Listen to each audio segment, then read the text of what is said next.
Hey there, everybody. Welcome back to another episode of Kickback Comics. My name is Antonio. My name is Ben, and y'all are listening to a comic book podcast By two guys who have not read a lot of comics, but are looking to get involved, read some cool stories, maybe become part of a school for deadly assassins. I don't know. Maybe something about the president. We'll talk about it. Yep. We are murdering people this episode. That is what we're doing. So hang on. Yeah. We're doing a book club. Thank you guys so much for joining us. Yeah, thank you. This week, we read the first 3 issues of Deadly Class. Deadly Class, bro. This is one that's been on the docket for a little while. But I think before we even started doing this, you were talking about doing this. Yeah. The backstory, reading history for me is I read the first, I think 6 issues a couple of years ago and just went, okay, this book is so cool. Like, I think I read it on my iPad or something. Sure, I was like, okay, when I see the opportunity to buy it, I'm going to buy all of this, do it, right? yeah. And then I'm holding, for you podcasters, this huge ass coffee table book sized, like, collected edition.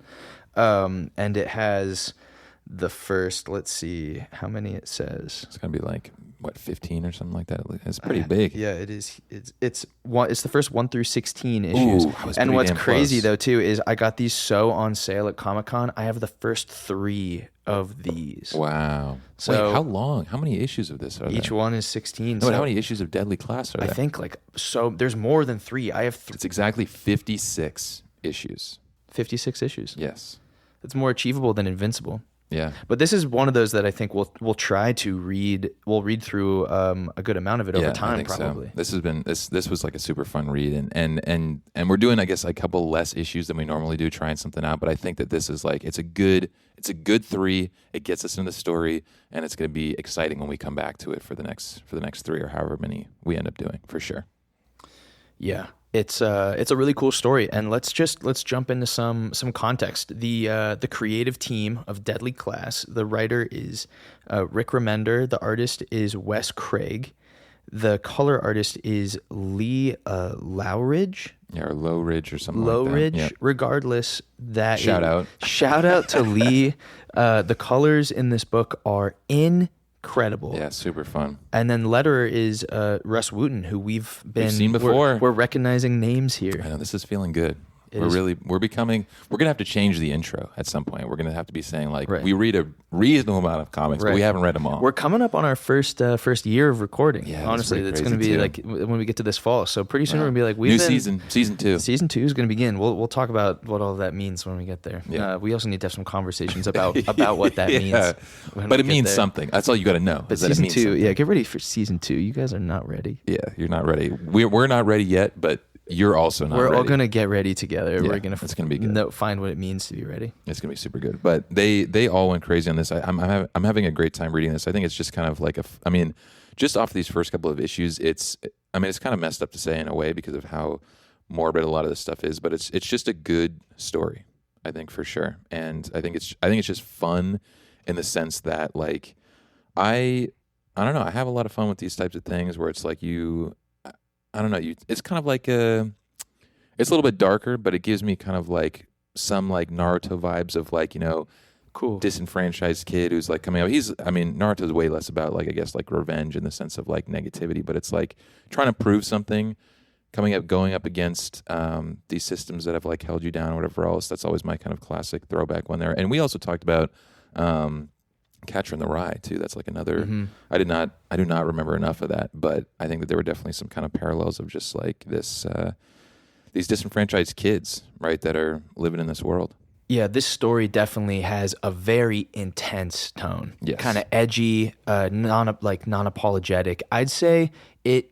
I don't know if this analogy works for everybody, but to me, it feels like how Tarantino movies feel to me, where part of what the value is this just kind of raw shock value, right, violent. I just said unapologetic, but it's sort of boundary pushing some stuff, Right. I think that, one of the things that we have even, I think, touched on before jumping on the pod today was that, like, you can, and I think that probably even in a couple of the forewords and things like that, talk about, like, the word that you use, unapologetic, which I think is kind of the perfect thing for this, but it's like we're getting the author, I think, pretty obviously in this story, right? It's like there are obviously things that are, for the story, but I feel like we're getting a lot of there's feelings, there's opinions, there's whatever else that is seeping through. I think a lot of what goes on in this story, and personal experiences too, right? So, but this is going to be a good one. This is also we're back at, I can't remember if you mentioned this already, but we're back at Image, bro. Image, they really do be releasing a lot of bangers. I don't know, it's tough to get away from them, I feel like, because they're just so good. Yeah, I mean the medium of comics is vast, as we've been learning. Yes. And Marvel and Iron Man and Batman are a narrow sliver of what comics have to. It's like all of what we think of in the collective consciousness, and as far as the cool storytelling goes, it's just a piece of the puzzle. Yeah, it's like the tip of the iceberg. Yeah, is what we're really saying. Which is, and people are like, I'll say, oh yeah, I'm reading comics. That's great. People be like, okay, so you like love superheroes. I'm like, yeah, I mean, I guess I'm actually beyond that now, bro. I'm like on a different level. It's like those memes where the guy's like, it's like the space like brain, like he just is getting more and more like mind blown type of whatever else. Right. But yeah, we're on a different level now. We're into storytelling. Yeah, we're into storytelling. They be telling stories in those for sure too. But we've expanded. So who knows? Maybe season 2 we are changing the intro. I don't know. We are reading a lot of superhero stories. I'm not trying to put any shade on superhero stories at all. We have a great time. That's part too. of the fun of this. We're like, we fuck with superheroes. It's cool. It's superheroes. We're doing. Go check out our Invincible episodes. We're reading Invincible right now. Yeah. And Invincible is just like such a celebration of superheroes. It is. It definitely is. But Deadly Class is more just a examination of fucked up kids. Yeah, fucked up kids, and just like the violence and the things that have led to that violence and that shit being fucked up, and these kids being either, I mean, our main guy Marcus, who we'll talk about in just a bit here, is disenfranchised, out on the street, very angry for real tangible reasons. Angry at the state of the world, angry at things that happened to him and his family. Yep. That's good. Yeah, so let's see. Jump into the dossier. We got a little blurb prepared here about why Deadly Class matters. Deadly Class became one of Image Comics' defining creator-owned books of the 2010s. While its premise sounds like Harry Potter for assassins, the series is really about trauma, identity, class, abuse, and survival.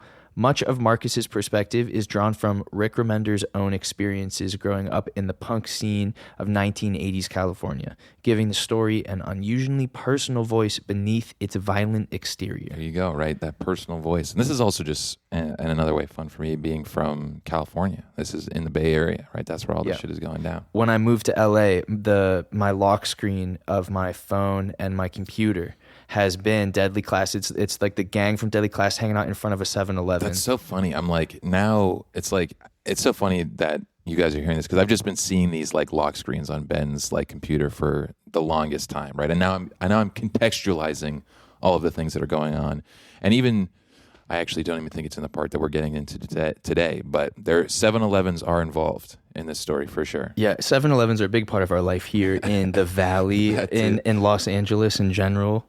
But yeah, and then actually my phone where's my phone lock screen now is. Yeah, let's see what it is.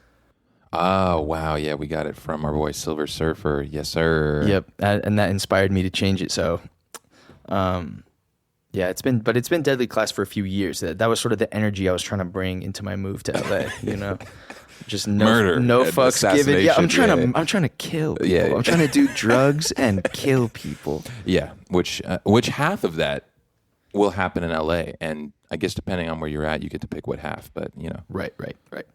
It's a good time. But so diving into Deadly Class, one thing that we'll talk about before we get into the actual issues, and I think actually I'm gonna probably hand this over to you just because of what you were talking about with the art, but just seeing like Wes Craig and Lee Lowridge are doing with the art in this is just crazy. I mean, the first thing that I'll say here is like the color palette that is picked for this, I think, does feel distinct than a good amount of the stuff that we've even read so far.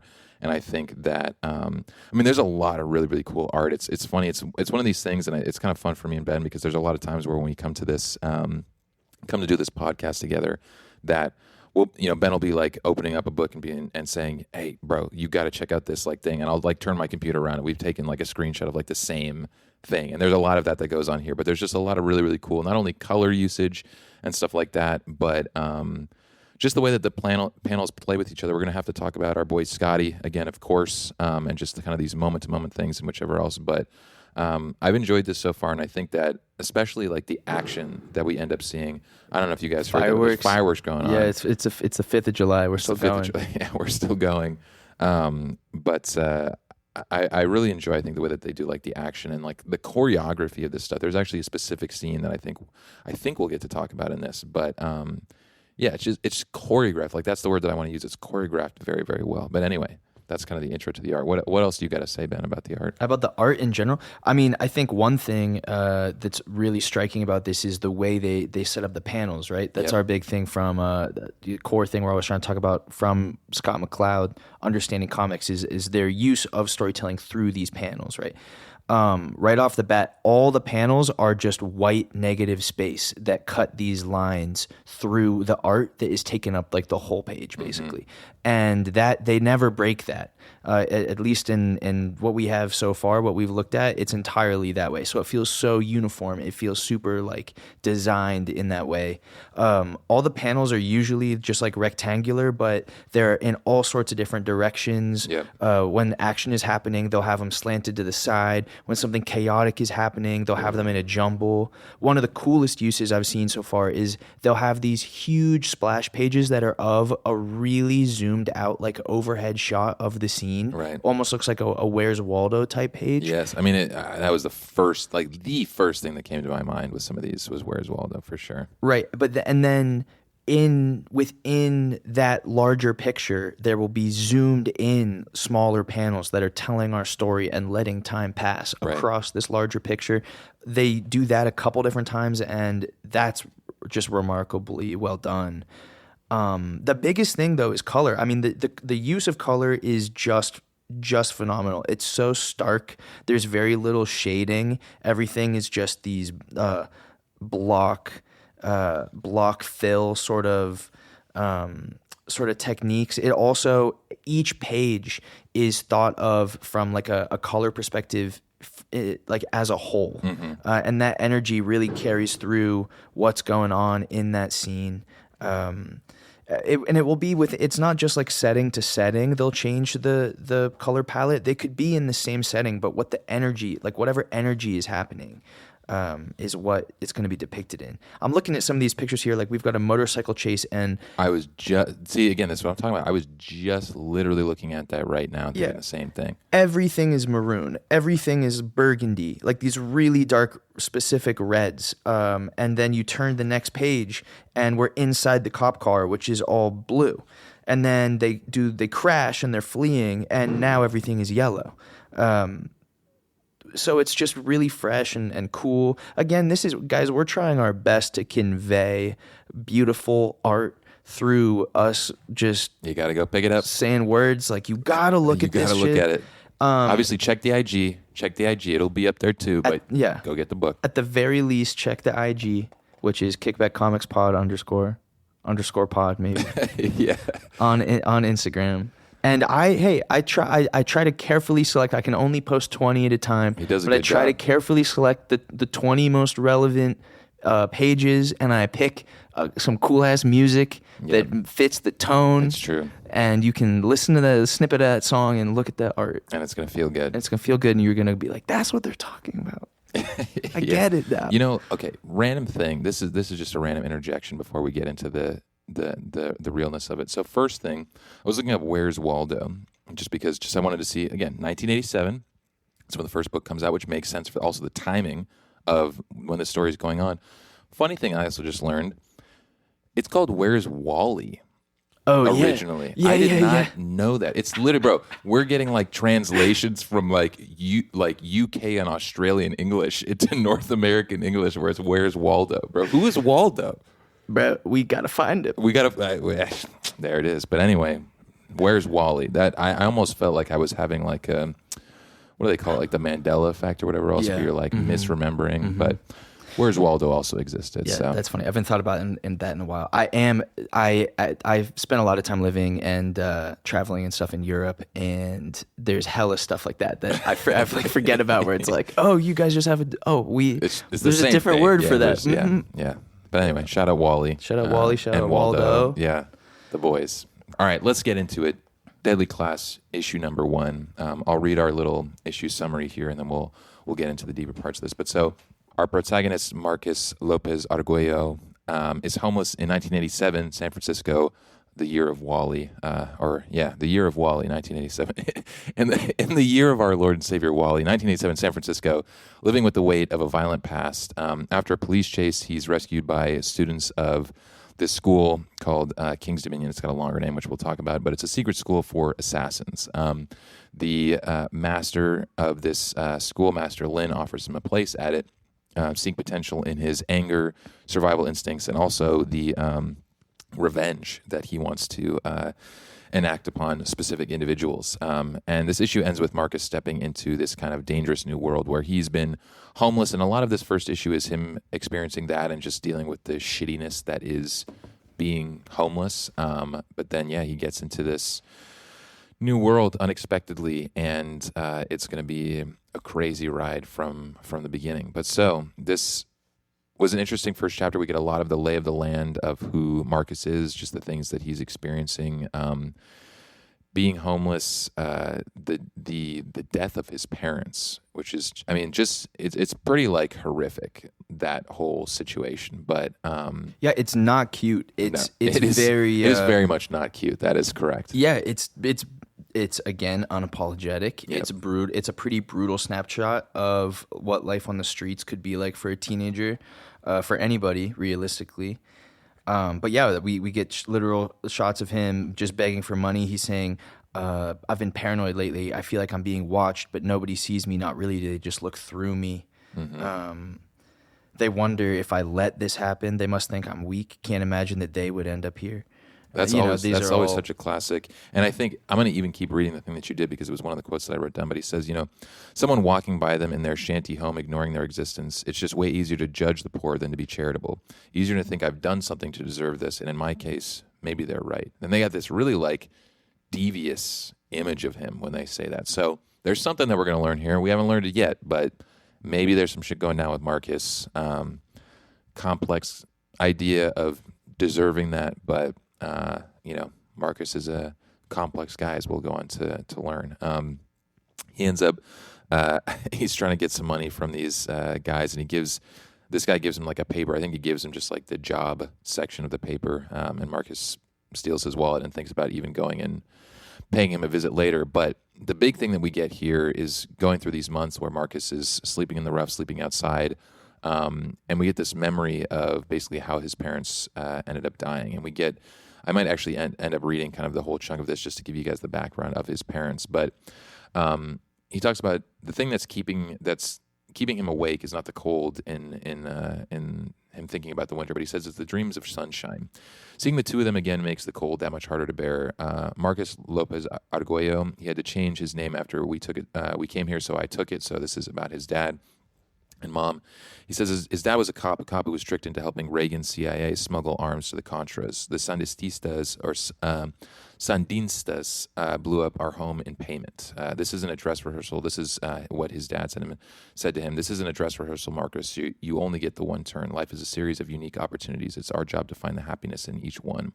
When Marcus was 5, they fled Nicaragua. They were given refuge in San Francisco, and after years of turmoil, his mom and dad were finally happy.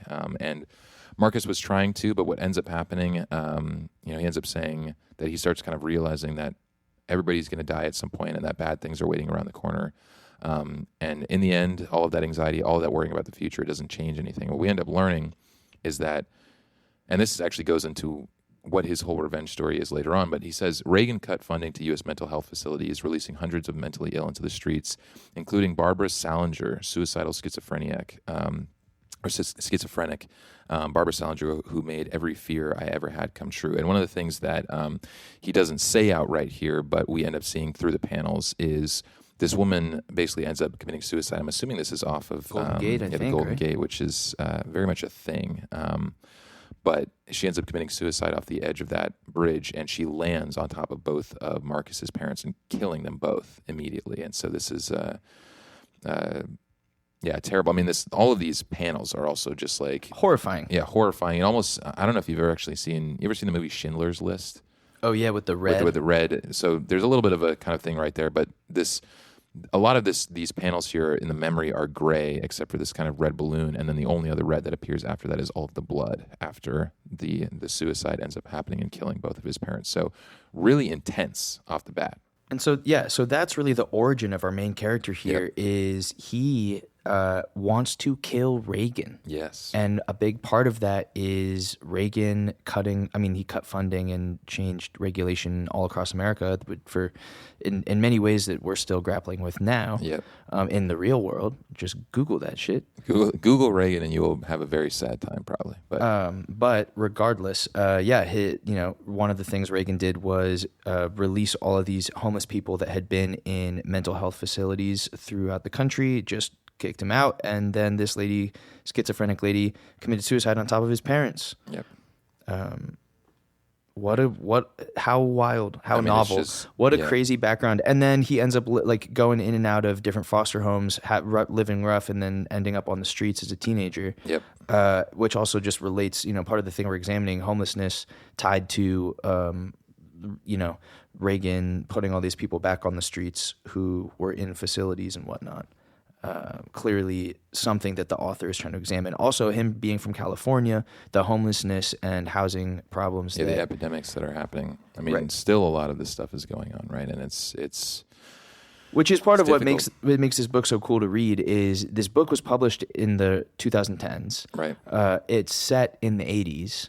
We're reading it in the tail end of the 2020s, and it's all and the shit feels is still fresh, relevant. Which is, I mean, it's cool in the fact that it still feels fresh, and it's also terrible in the fact that it is still very, very relevant, right, of what's going on. But yeah, so Marcus is definitely not a fan of Reagan, and we kind of continue to go through his kind of day by day existence of getting his shoes stolen, where we kind of see the first moment of Marcus's possible violent tendencies.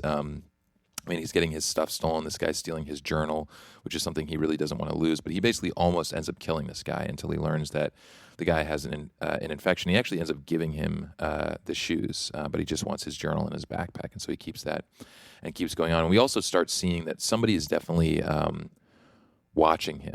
And he actually realized this a little bit earlier, but somebody's watching him. And we're starting to see somebody with tattoos kind of in the background of some of these images here, which is pretty interesting. I definitely did not know who this was.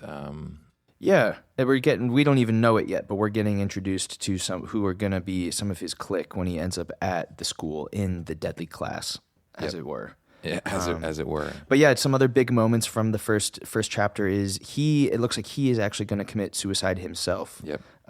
He is like, when things are bad enough, he's like, I need help. Need to find some kind of reason to keep fighting, no matter how hard I try. The bad voice won't rest, and I'm losing the fight. And then this woman, he hears this voice basically tell him to not jump, which ends up, we realize later, being one of his future classmates.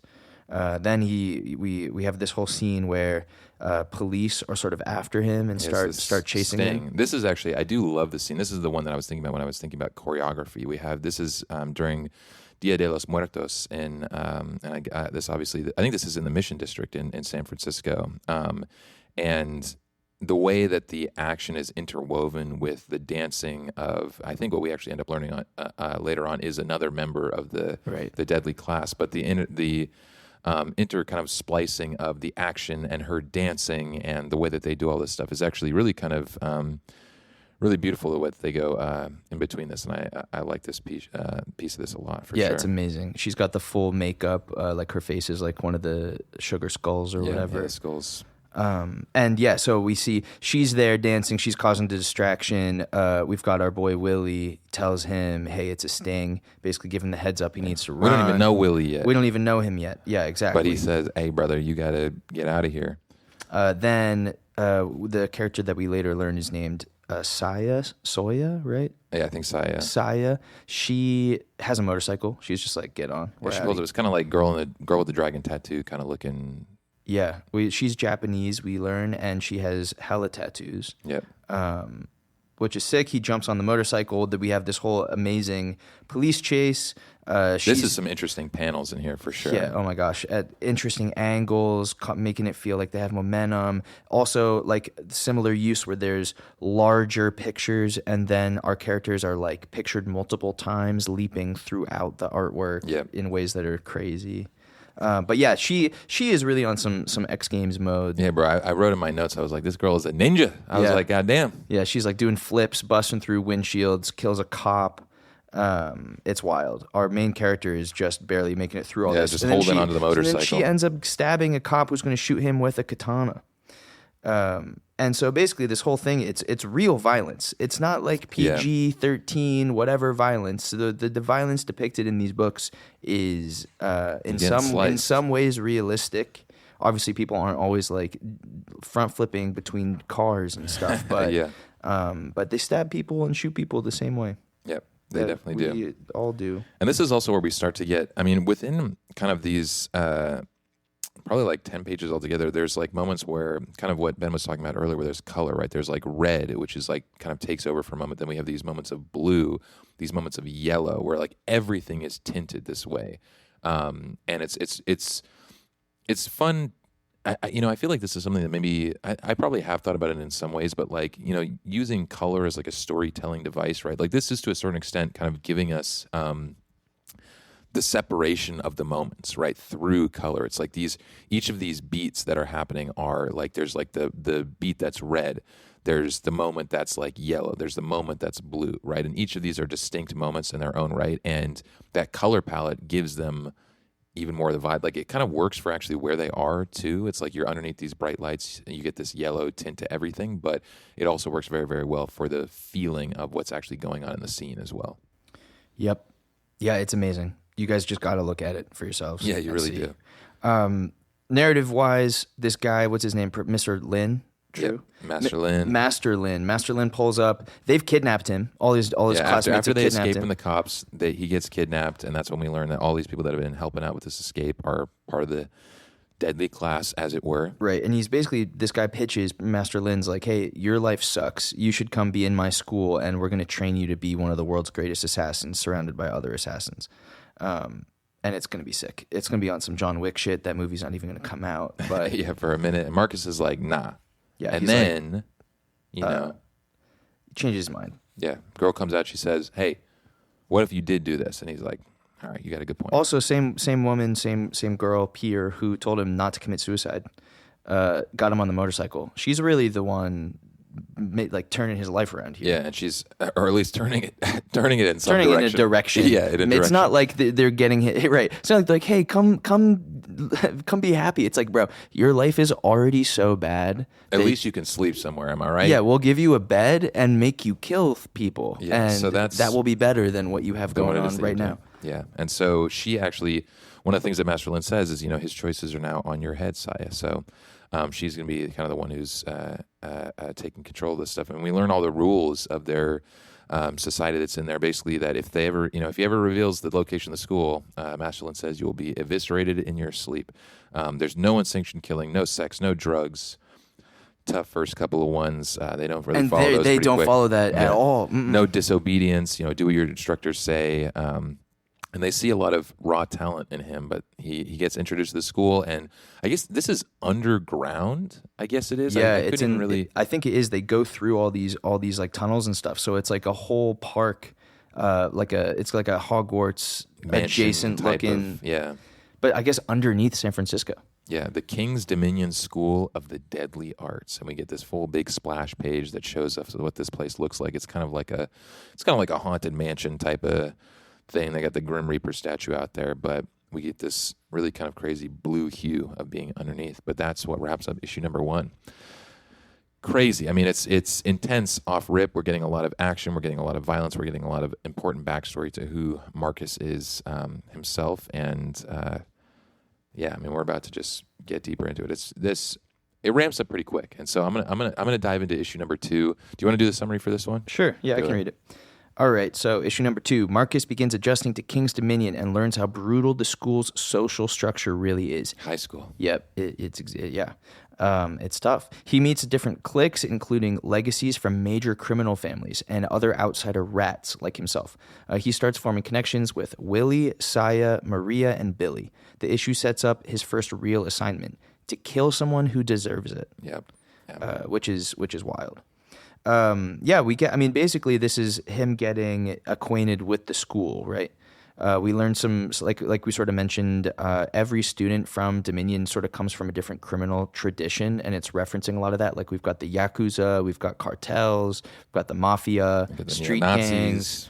Yeah, spies, cults, all these different tropes that we could think of that are like spy, underground, underworld, gang affiliated, mob affiliated. We've got sort of like stereotypical students that are all sort of clicked up like that. Like if this is Hogwarts, it's like the houses are literally just like split up by like race and right. It kind of reminded me of like, until I started seeing actually, because when you see all of the groups, it's a little bit more nuanced than race a little bit. But they're pretty like, it's kind of like prison type of situation where you go into prison and there's like, you've got the Aryan gang, you've got the black gangs, you've got the Latino gangs, and everybody keeps separate like that. I found their names in here. It's the Preps, the Dixie Mob. So it's like the white New England kids, the redneck white kids, Sotovatos. Jersey Kings, the Italian. Sotovatos is like different Hispanic, like Latin gangs. Yeah. The Final World, FWO, the Final World Order from South Central Los Angeles. Leader is like Willie. NWA is like the reference there, I feel like, right? With the FWO. I think you're definitely right. And then the Kuroki Syndicate, who are the Japanese gangsters, definitely, related to like the Yakuza, like you said. And, one of the kind of funny things about kind of stories like this, right, is it's all this crazy stuff that's going on, and it's still very much, again, high school, cliques, people got their friends. In this one, it's like it's kind of funny. Every room that he walks into, everybody is just mean mugging the shit out of him, because he also, all of these kids, and one of the things that Master Lin actually says to them is that all of these kids are basically like legacy. Like all of their families have done something, and he's like the only kid in there who doesn't have legacy. And now all these kids are like, Master Lin says, they're either afraid of you or they're going to try and like fuck with you to see if you're for real. Right. Here's some stuff that Lin is saying to him. He said, assuming by leaders you mean crime syndicates, right? He says there's little distinction. My ancestors started this school when we Chinese were treated lower than cattle, a school to train the oppressed in the deadly arts that they might shape a world more to their interests. Time passed, our reputation grew, and our focus broadened. Since then, we have trained the world's most famous and notorious assassins, but I have always remembered the true reason we exist: to ensure those at the lowest level of society also have power. I know your history, Marcus. I know who has done you harm. I know why you joined us. I know the revenge that rests in your heart, and I would like to nourish it and sharpen it and teach it precision. I would like you to accomplish your great desire. But first, there's much to learn. Yep. So that's part of the thesis we're getting about the school, right? Is he's saying this isn't just about, we're training people to kill people like James Bond type shit. The essential function of our school is to ensure that the people at the bottom of all these pyramids have the ability to fucking kill some people and make set the world up the way they need it to through violent action. Yep. And we kind of, this whole issue also just gives us an introduction to the school as a whole, right? We see the classes that Marcus is taking. His first period is assassin psychology. His second period is beheading. I don't even understand how you make a full curriculum out of beheading. I'm not going to lie to you. That was the first thing that came to my mind. I was like, how are we going to talk about beheading for like 3 months? But who knows? His third period is poison. I don't know, a little bit of a Harry Potter thing going on there. They got their poison class, whatever else. But they're learning through all of these insane methods. We see Marcus in the cafeteria, bro. Literally the entire school is mean mugging this kid when he walks in there. And I think one of the funny things that he brings up is he talks about how even in this like crazy society of assassin kids, everybody's trying to like look cool. Everybody's trying to look the hardest. Everybody's trying to look whatever the fuck else. And his kind of thing that I feel like he brings to this is that he yeah, some people are hard like that or whatever else, but he doesn't believe a lot of that. He's like, everybody's fucking pretending and trying to put on this shit so that their clan, their group, whatever else thinks that they're really part of that shit. And we don't know the full story. Also, to be clear, we've read like the first 5 or 6 issues, right? We're further than we're going to talk about today. We don't even fully have all this kid's background figured out. We just do know that he is also like, in some ways, is just way harder than some of these kids. Obviously, some of them have maybe potentially killed some people or whatever. We don't know. But he's literally been homeless, been a drug addict, been in violence his whole life. His parents also were involved in some kind of espionage. They died violently right in front of him as a child. He just is like, oh, look at these fucking preppy kids. Yeah, exactly. It's also interesting. He gets approached by the Latin squad pretty quickly. They're basically like, "Yo, you're Latin. You're with us, right?" And he kind of is like, "No." He's like, "Nah, yeah, I'm not much of a joiner." And what he ends up doing, who he does sort of join with, is everyone else who doesn't want to join, which is he takes his food outside instead of in the cafeteria. He walks way back into the back of the school, into like the I think there's like a cemetery back there. God damn. But and it's all the freaks that are smoking weed and smoking cigarettes, and like punks with their hair spiked. We got an emo girl. We got some black kids. They're all just out there vibing in the cemetery. He describes them. He says, that these people usually congregate at the back of school. The disenfranchised, substance abusers, the freaks, the subculture elitists, those who in general don't mix well with others, my people. But yeah, so he goes back there and he ends up talking to all these people about what it is that they're trying to do, what it is that he's trying to accomplish. He ends up admitting to all of them that he says, the piece of shit who ruined my life, I'm going to kill Ronald Reagan. And it's kind of funny. They all think that he's super delusional. I'm sure that they all have their own things that they're delusional about, but they're kind of, going back and forth about who's actually killed somebody, who's done this. These people are going to assassinate bankers, oil company executives, all that kind of stuff like that. What is Bananarama? Where, in what where's the context? He says, you could change the world with a bullet. I plan on changing a proper bit of it. Lex and me, we're going to assassinate bankers, oil company executives. And then the guy in the background says, Bananarama, don't forget bloody Bananarama. And then they talk about making the world a better place. So now I feel like I have to look up Bananarama. Google that, yeah. That's a pop group? What the hell did they do? They're an Irish-English pop group. Oh, yeah. London. Well, this guy's supposed to be I think he's supposed to be like a London punk. So he's like a Sex Pistols guy or whatever. He's from that scene. He's got the spiky short bleached hair. He's got like the spiky leather jacket. That's hilarious. And this other guy looks like he's like a skinhead or something. So I think this guy's like, I think he's like, we gotta kill these bloody pop stars, innit? Yeah, we gotta kill them. I love the accent. Yeah, but so they're talking about all the things that they're trying to accomplish, and then we get into our next period, 5th period, hand-to-hand combat. Marcus gets pulled out there with the teacher. He starts fighting, gets his ass kind of whooped. And then we end up seeing what leads into, actually, I think a big character moment for Marcus where this guy who's kind of in the back of this class basically ends up kind of egging on a sparring match between this guy who's very obviously like kind of like the bully of this. It's like a huge Russian guy. Yeah, huge Russian guy. He's kind of the bully. This guy in the background, this kind of like chubby guy in the background basically says something that leads to him, the Russian guy, having to go actually spar and get his shit rocked probably too. And then when Marcus is basically getting dressed again in the locker room, interesting thing, we definitely see what I assume are a lot of burns and him. Scars. Yeah, our Marcus is covered. He's covered in them. And we see all the other boys have their clothes off too, so it's not just, it's like showing again whatever his crazy homeless background is. He's been through a lot of violence and trauma of some kind. Right, and all these guys are basically beating the shit out of this chubby kid who was saying stuff, whatever else before, basically trying to teach him a lesson about keeping his mouth shut. But Marcus basically kind of stands up. I don't even know if it's necessarily like for the kid. He's just like, yo, you're stepping to me like, fuck you. Like, I'm not the guy to play with. And he ends up saying, this is kind of another one of these moments where Marcus says, this doesn't end in a fist fight. You could probably beat me in a fist fight, but it ends with a knife in one of your eyes. Right? It's crazy. This motherfucker's no joke. And then the kid that, again, this sort of like subversion of heroic stuff, instead the kid who's getting bullied just shits all over himself in the shower. And that's what ends up getting all the boys to leave him alone, is he just shits. Yeah. And then, we go through this. This is one of the parts where we actually learn about all the different groups, the preps, the Dixie Mobs, Soto Vatos, all these guys. We also get a little bit of like a weird.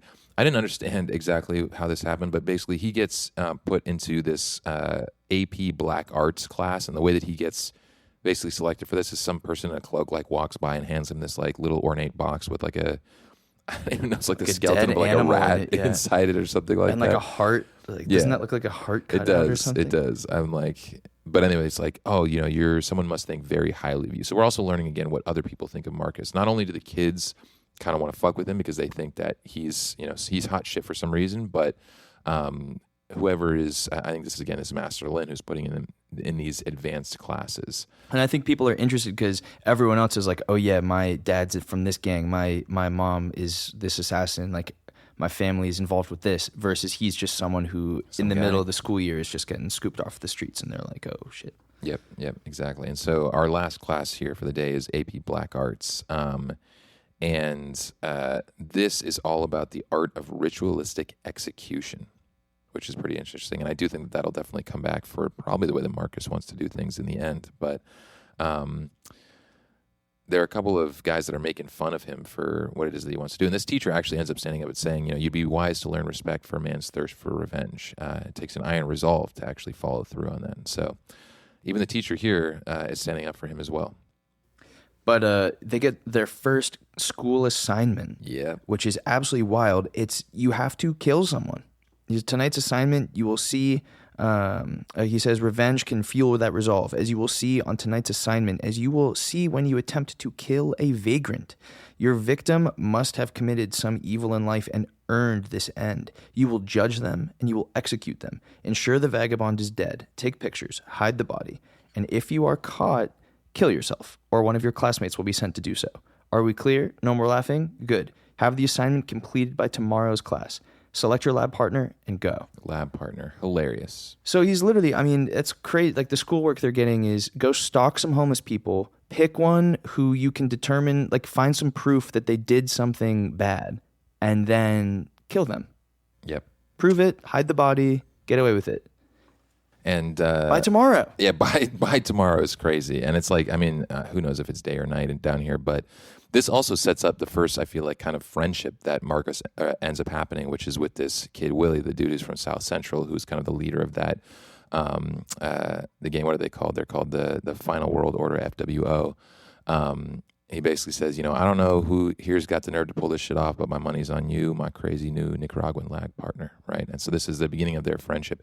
And then we get, what I actually didn't even realize is at the beginning of this issue, we actually referenced this guy. The prequel of this guy. I wasn't even, I had to piece it together. But anyway, so at the end of this issue, we see this police officer pulling up to this farm in Oakland, which I'd have to go check and see where the farms are in Oakland. I can't think of one off the top of my head. But anyway, farm in Oakland. He's hearing this baa of this sheep. Oakland Police Department. He yells, he breaks in, and he looks in there, and we see this guy who's like patting one of the goats, I guess, in there. And very menacing, very ominous. Menacingly. And the guy says, I ain't hurting no one, officer, spreading some love. Wouldn't shoot a fella for that, would you? Yeah. And this guy's got his belt buckle undone, bro.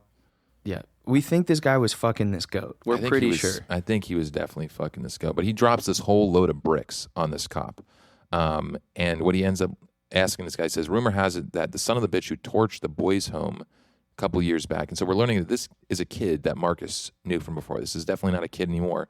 But he says, I got some personal feelings, you see, so you need to tell me everything you know about that homeless kid.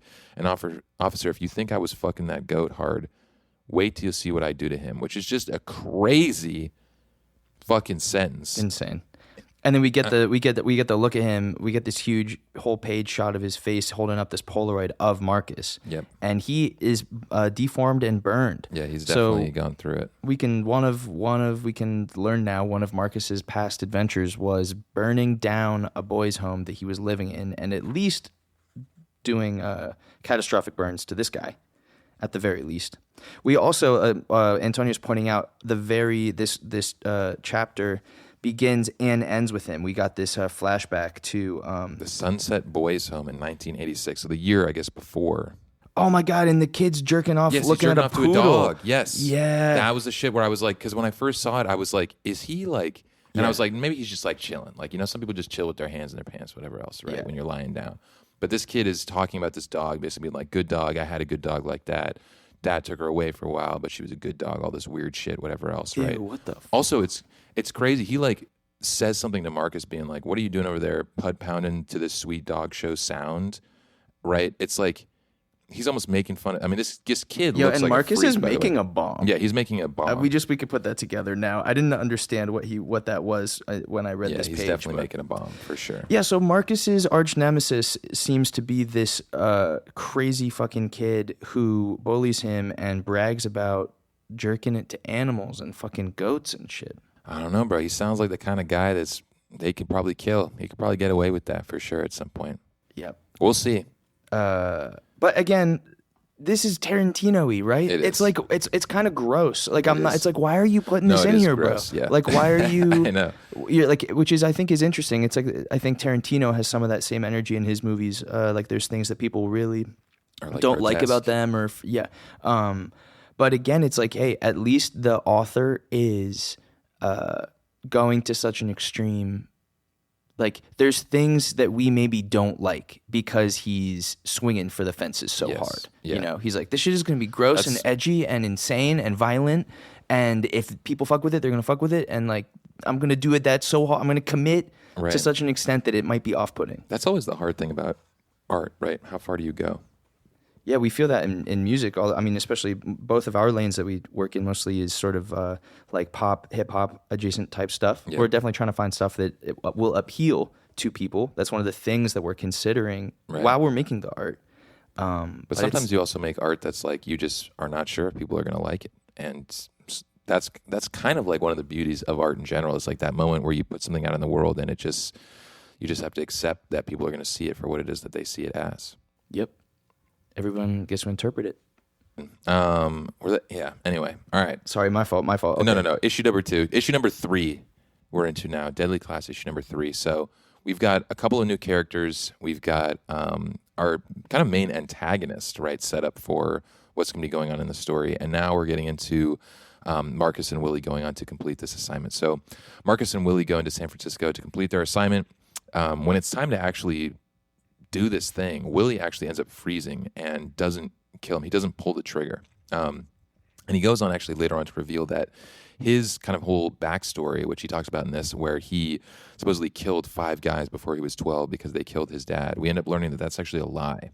And desperate not to fail out of King's Dominion, Marcus actually ends up killing this homeless guy that he knows. This guy's name is Rory, after Rory kind of casually ends up admitting that to these atrocities in Vietnam, and we'll get into it a little bit, but Rory basically tries to pin it on this other homeless guy, and that's when Willie freezes, and then Rory ends up telling them, kind of, I don't know if it's accidentally or whatever else, but he ends up telling them about Vietnam.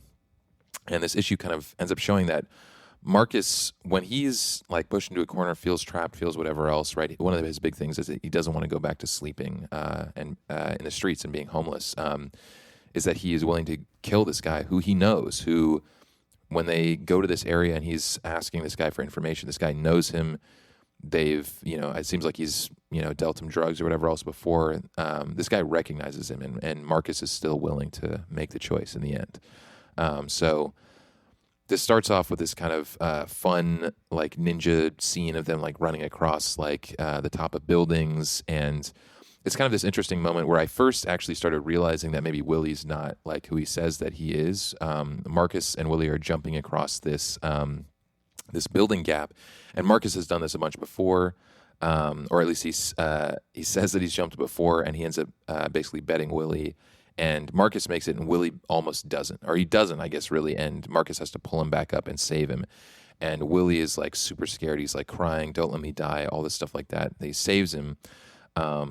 And we basically end up learning later on what Willie's backstory is. We also get a lot of, I think, interesting character moments about Marcus here, where he goes on to basically say, I mean, he says, I'm trying to think of where even the best place to start is here, but he basically actually ends up talking about his anxiety, which I think is a very interesting thing. He says, it's me, my anxiety. I do this thing after I'm around people where I obsessively overanalyze every interaction to see where I went wrong or who I offended. Willie goes on to call this emotional paranoia, is what his therapist at home called it. So, or therapist in the home. Funny that they even have therapists, but goes on to say, Marcus says, I sit up at every night. Worrying I didn't catch the cues or I said the wrong things, trying to figure out why I never fit in anywhere. And it's funny, Willie says, damn, you are crazy, right? In Marcus's mind, everybody else is crazy. And he goes on to this kind of tangent here, basically saying that he believes that all this polite human interaction is all just manipulation to get what people want from each other. And Willie kind of takes that in a funny way personally. He's like, you're just like being nice to me to be my friend. And Marcus is kind of like, yeah, bro, like, that's just like what people do. And I don't know, it's interesting. It is really interesting. Part of what it wants us to be examining is if he is like a psychopath or not, right, or a sociopath. What's the well, thing so neither of these things, and the reason we'll talk about this too is because my degree is in psychology, but neither of these things are actually in the DSM-5, which is like the psychological manual. It's all under antisocial personality disorder. Oh, word, yeah. Yeah, so like psychopath and sociopath are not technically scientific terms for what this stuff is, at least not in the sense of right. the DSM-5. And like, so, not like they're not real. They're like colloquialisms, right, for antisocial personality disorder, which basically just means like you don't relate, you don't experience. You just don't experience your existence in the same same parameters that other people right. are. And there's a lot of like when it comes to like a psychopath or a sociopath, and it's funny, Ben and I were just talking about this teacher that I had actually a little while ago before we started the pod, but there are these checklists that they use for kind of determining whether or not somebody would be kind of falling into that like psychopath territory. And there's this checklist that's called the PCLR. It's a bunch of these questions, and you basically rate. This is not something that you could do in a short sitting. You'd basically be with, you could imagine a therapist in like a prison or something like that, working with somebody over months and months and months. But they basically give all of these questions a score of a 0 or a 1 or a 2. Based on severity. 0 is right, is absence, and 2 is that it's very much there. And a lot of these things are like callousness, right? You're a zero-sum game, right? So viewing life is basically like if somebody else gets something, you're losing something, right? Or if you get something, somebody else is losing something. That's also part of this kind of stuff. There's a lot of different things here, like not being able to hold down a job. In the old version of this test, back in kind of actually this time period, it would have been like having like a bunch of marital partners back to back, or like a bunch of people that you've dated back to back to back to back. Nowadays it's kind of more so like sexual partners, just because of the way that things have changed. But one thing that you could say here, right, is that we're seeing that Marcus feels this kind of like disconnect very much with other people, right? And he also trying to understand what, like, I have friends that are people in my life that are spectrum or spectrum adjacent or whatever, and it's like reminds me of some conversations with them where they're just trying to understand like what other people just are doing naturally, and they couldn't even necessarily articulate why they feel these ways or why they are interacting with people in a certain way. For some people, they're literally just trying to unpack it. They're trying to understand it. They're like, that's what am I supposed to, how am I supposed to be acting right exactly now? And so Marcus is kind of experiencing this in a different kind of way. And one of the other things that he says here, right, which is very telling, is that he says all polite human interaction is all just a manipulation, right? It's like that's the way that he views niceness, kindness in general to him, because of the experiences that he's had, is just people trying to use those words, use those things to get something from somebody else, right? So we're learning a lot of his I think kind of the psychology that has been brought upon him through difficult childhoods. And this is a lot of where we end up seeing these kinds of things. People talk about stuff like being young with the dark triad, all these different kind of things like that. But anyway. Yeah. It's important. I mean, yeah, it's cool. It's cool stuff for the story to be examining, Yeah. It's also then classic Willie's response to this, right? So Marcus kind of is a little vulnerable. I mean, it can be interpreted as him being callous, but he's kind of basically being like, "Look, man, I really struggle with like connecting with people. Yep. I don't know how to interpret it. We're trying to be boys. Like, I'm hard for me to figure this out." And Willie's like, "Fuck you. You don't know you shit. don't know shit about me." Yeah. He's like, "Fuck you. You're just being civil to be my friend. I capped 5 hardcores before my 12th birthday in my own house after they murdered my pops in front of me. Ain't no mystery why you ain't got no friends, motherfucker." Yeah. Like, he's really just like, "Fuck you. I'm the shit." And his other thing is that he says that nobody likes honesty, right? And that's kind of the funny thing about Marcus too, is that with some of these people, right, they view like like this is their callousness, right? Like they view that as like honesty, right? It's like I'm not being a dick to you, bro. I'm just being honest with you. But with most people that are not like this, right? We understand the social cues of like you can be honest with somebody and also not be an asshole, and there's a balance there that ends up being struck. And Marcus is like, fuck that shit. Right. But honesty and authenticity are some of the most difficult things for us to be expressed. This is all interesting human relation stuff, right? The next page talks about this in art in an interesting way. So we see Marcus has his headphones on, and he's like really really vibing out. And Willie's like, "Yo, what are you listening to?" He says, "The Smiths." He says, "Ah, man, that depressing shit, sort of gay, isn't it?" And Marcus is like, "If by gay you mean brave and honest, I don't know. It's hard to express honest emotions and be fearless about sadness. Most people walk around hiding it as if it's a weakness, acting tough as if they can fool people into seeing them as something they aren't. It's braver to be honest than to pretend. Acting hard, what good is that?" And this is so fascinating now that like once we later get this context about Willie's background, because this is probably hitting crazy home. Yeah, for him. For him. But it's interesting, it's just, this is real now. Like, it's some of the bravest shit is people being the most themselves. Yeah, I think that's true. It's crazy the extent to which we all just get shaped by what's around us, and also how many people in their lives just sort of, even subconsciously, just submit to the environments they're in and just like get taken in different directions versus living. I mean, this is one of like the big questions. It's kind of funny you talk about just like growing up, but this is one of the big questions of psychology: is this nature versus nurture, right? It's like how much of who you are is kind of what you're born with, and how much of who you are is what is kind of developed through the experiences that you have. And I mean, in my opinion, I think it's definitely both of these things for sure. And I think that's kind of the general opinion, that there are pieces that come from each, but. What we're seeing here with Marcus, and they kind of go on to talk about reputation, where kind of like what you're saying, Willie is like, his response to Marcus being like, what good is acting hard? Willie's like, reputation. You ain't got a rep. People are going to see you as weak, and they come at you, right?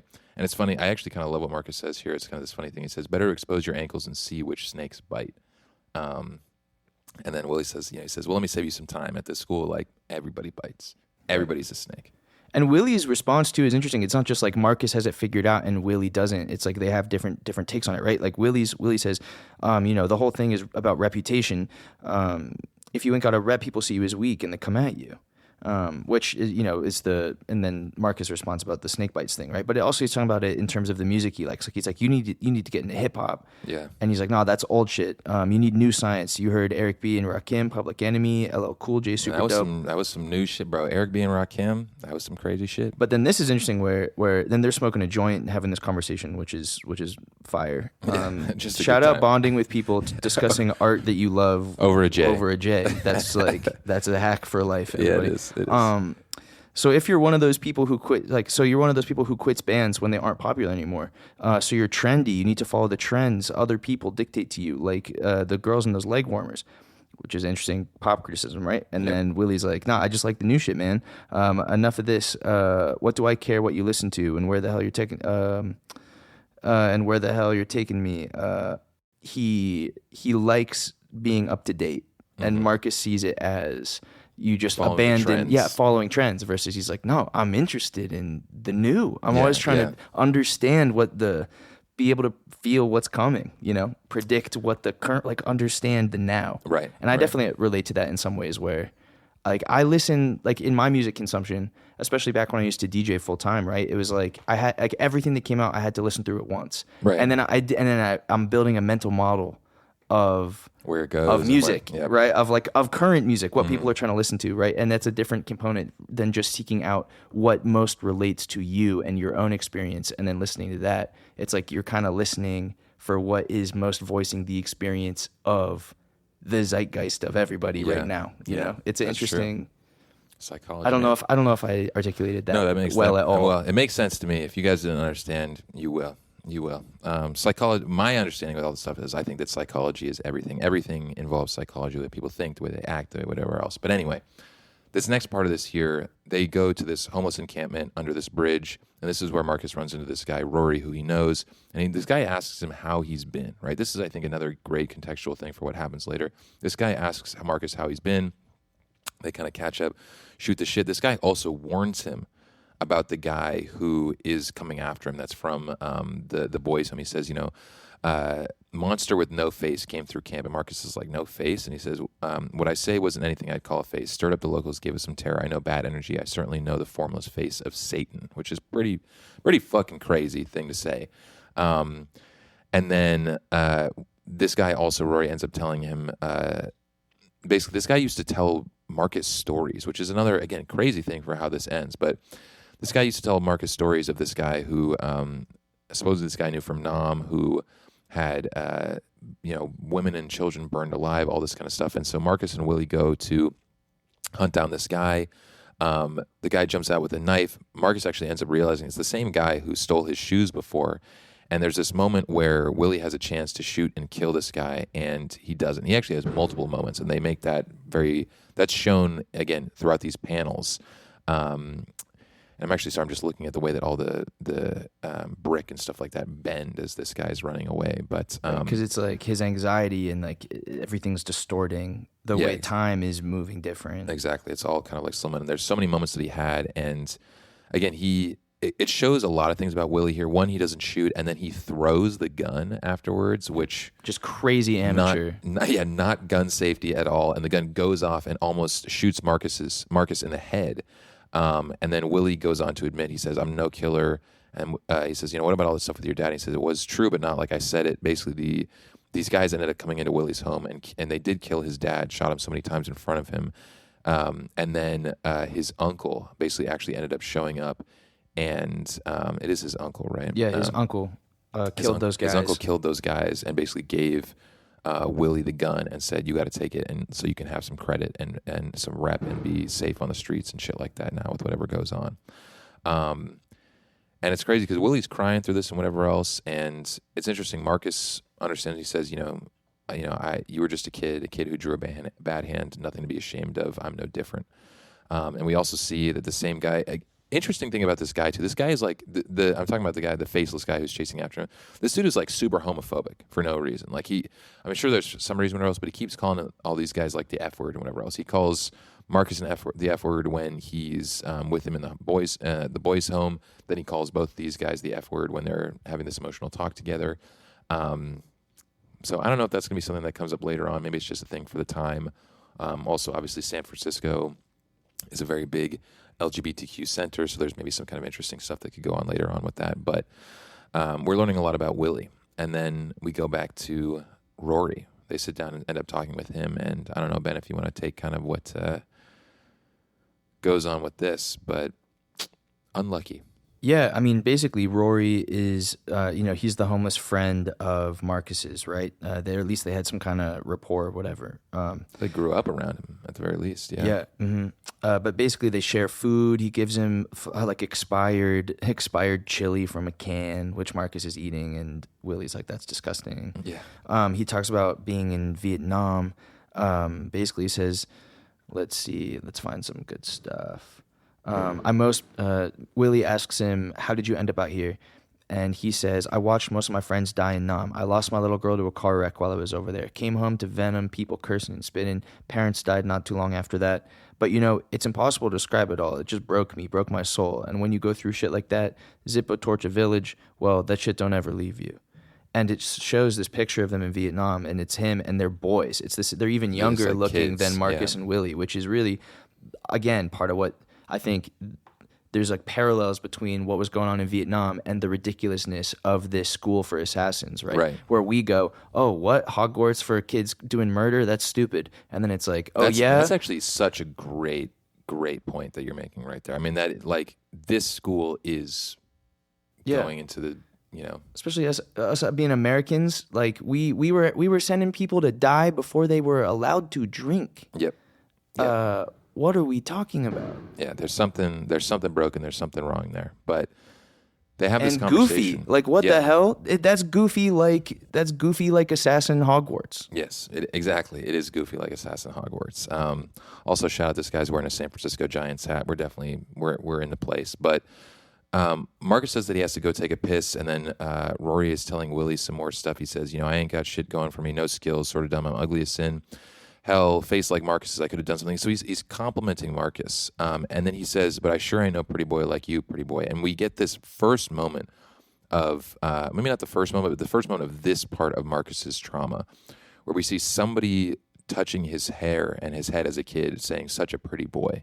And so what I assume is going on here is definitely some either molestation or something like that in Marcus's past. And it really sets him off. He's hearing these stories about Vietnam, and he's getting upset. And then this guy, Rory, is saying, I can still remember life before the war, sunny, normal, perfect. I just never knew what I had until it was gone. And we see in the background, Marcus is coming up behind him, and Marcus swings this metal pole and kills this guy, Rory, right in front of Willie. And we see, again, Willie is like distraught by this. This is not like his everyday. He's at the school for assassins, but it's not his thing. Willie couldn't pull a trigger. Marcus just beat someone to death with a metal rod. Yeah, he doesn't even just hit him one. He hits him hard, like from the side one time, and then he smashes down on him again. And this guy's lying in the pool of the blood.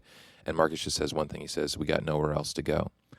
And then we get this crazy, and then this is actually what I described to Ben. It feels like the ending of like a TV episode or whatever else, where we see this kind of zoom out of like the moment. It gets further away.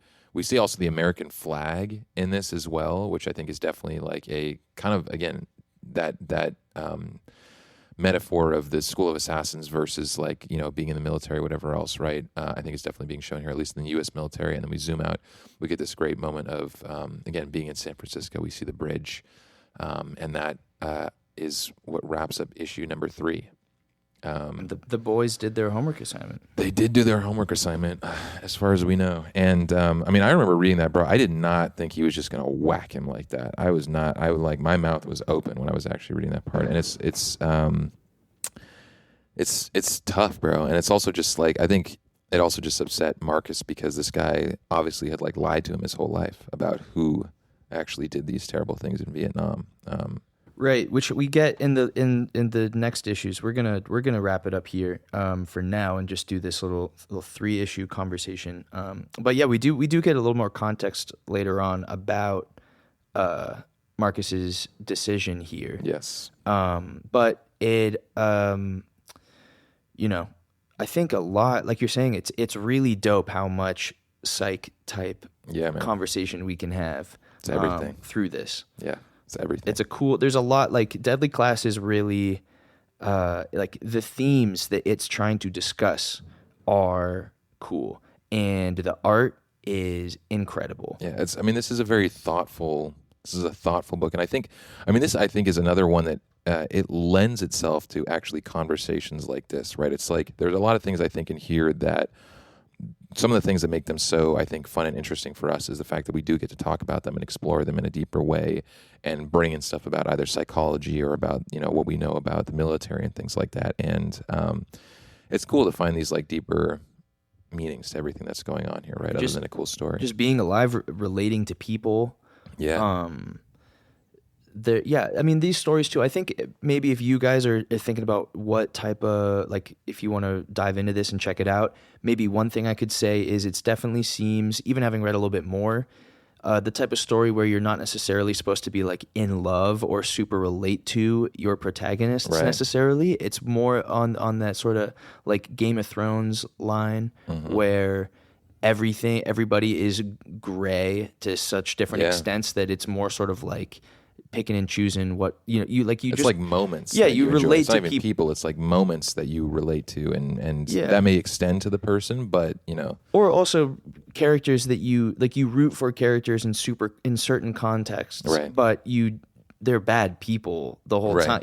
Even in comedy, sometimes like Always Sunny or something. Like some people just don't. They're like, what? Like this show is endorsing what? You're like, no, you're supposed to hate. Right, you're supposed to all hate the them. main. Like you love them, but like you're not supposed to. Like they're not supposed to be role models. No, yeah. Like the point of this is to laugh at their evil and stupidity. Right, like how bad they are. Right, exactly. All that kind of stuff. So and I think there's some. I mean, obviously, I think we will, as we get to know our protagonists more, we're gonna relate to them more. We're gonna like them more. But it's also like, Marcus is a fucking bastard. It seems. Yeah, he's hardcore. I mean, he's been through some shit, and it's hardened him into a person that is willing to do whatever it takes to keep moving. Right, which again circles back to your Why am I blanking on it? It circles back to come on. Nature versus nurture. Yeah, nature versus nurture. Yeah. It's a very interesting thing, and so. Yeah, we'll have. I mean, who knows what we'll learn more about Marcus's family too. Right. But at the very least, the trauma. I mean, he had The parents. trauma's there. The trauma's there. And a lot of different types of it. Nuts. But anyway, this is Deadly Class issues 1 through 3. Very, very soon. Maybe it'll even be next one, but very, very soon we'll definitely be doing 4 through 6, or maybe even more. So be there for that. Go pick this one up. As I always say, go pick this one up. Go take a look at the art, or at the very least, look at it on Instagram. And whoever of you guys are still listening at this point, you are just real ones. You are real ones. I just want to let you know. Yeah, real. So we appreciate you. But yeah, thanks for listening, guys. Give us that. We really shouldn't be saying this at the end when no one's still here. I know, but review that shit. Yeah, follow on that shit. Share the shit with other people. All the good stuff. Hit that like and subscribe. Hit that like and subscribe. Hit that thumbs up. You know Check how it goes. Hit the bell. Kickback Comics Pod on Instagram. Yep. And we'll come back soon and read some more Deadly Class and get into some more cool stories. Peace, everybody. Thanks.